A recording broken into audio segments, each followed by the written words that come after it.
बिस्मिल्लाहिर्रहमानिर्रहीम।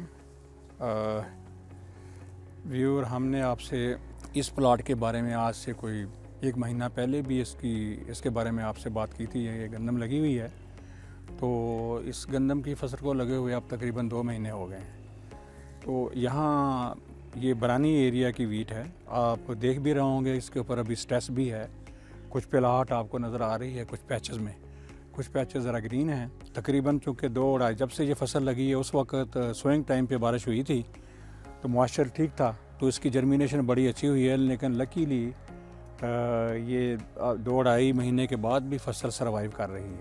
इस दौरान में चूँकि आपको पता है बरानी एरिया में जो गंदम होती है इसको हम फर्टिलाइजेशन तभी करते हैं, इवन वीडिसाइड का भी यूज़ डिले होता है, इंतज़ार किया जाता है कि जी बारिश और बारिश के बाद जब ज़मीन वतर हो तो इसमें हर्बिसाइड यूज़ कर लिया। हमें इसमें चूँकि जो ओस पड़ती है तो उसको यूज़ करते हुए हमने हर्बिसाइड यूज़ कर लिया था, जिससे हमें काफ़ी हद तक इस प्लॉट में जो है जो वीड्स हैं या जड़ी बूटियाँ हैं वो सप्रेस हुई हैं। फरवरी में जैसे ही ये बारिश का स्पेल आएगा, तैयारी है। इसके बाद इसके ऊपर फर्टिलाइज़र जो है हम देंगे। बेसिकली अब चूँकि 2 महीने की फसल के बाद ऐसा यूरिया देने का बड़ा को फ़ायदा नहीं होता, फिर लाजिंग हो जाती है, तो इन नाइट्रोफास या हम पोटाश या कुछ सल्फ़र की एप्लीकेशन करेंगे। और हम इसमें बड़े विजिलेंट रहेंगे, क्योंकि अगर ये ओवरकास्टिंग या ज़्यादा वेट वेदर हो गया और हमें नज़र आया कि इसके ऊपर कोई फंगस का अटैक हुआ है, कोई डिजीज़ का अटैक हुआ है, तो फिर हम फौरी तौर पे इस फसल को जो है,